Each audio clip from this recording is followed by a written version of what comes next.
Hi, thanks for viewing another video on the RKG blog. My name is Kyla Becker and I am a Senior Content Strategy and Engagement Specialist here at RKG.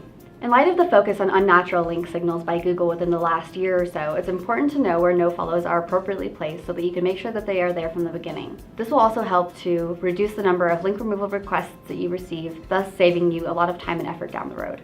Today we're going to be going over what a NoFollow is, how to implement it, and the areas that you need to be aware of.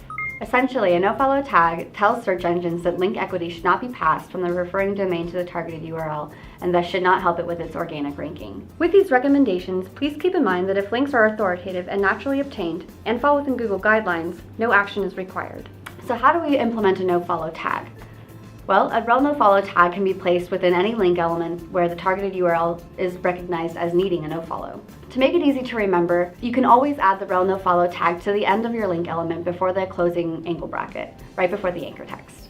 Some of the areas where NoFollow implementation should be considered are areas where there's a human element included, such as with a guest post or a sponsored post. With guest posts, there's usually a targeted link trying to be built into the content that needs to be recognized as requiring a NoFollow. Additionally, guest post author bios, which include targeted optimized anchor text, should also be NoFollowed. These are areas where a NoFollow implementation should be based on whether links are relevant and occur naturally within the content.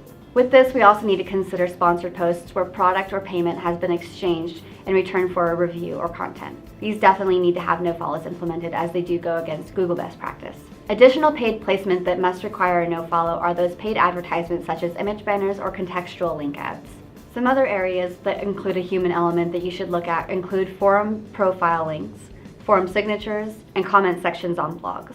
It can be very difficult to moderate all of the links that are occurring within these areas, so automatically NoFollowing these areas would be within your best interest. Next, you want to look at some areas where automation becomes problematic. Things such as site-wide links can be problematic in that every time a new page is added, a new link is created unintentionally, thus by nature making it unnatural. Areas such as primary navigation and footer navigation areas and blog roles contribute to this. These are areas where you want to make sure that NoFollows are already implemented. Additionally, automatic inclusions of links in areas such as directories or search engine scrapers can be problematic for you, as there is no human vetting process to make sure that these links are relevant to the site or appropriate for the content. Making sure that you have NoFollows implemented on the correct links can help to ensure that your site is not penalized for unnatural link signals and can help keep you out of Google jail, such as the one that Megan Geis mentioned in her video.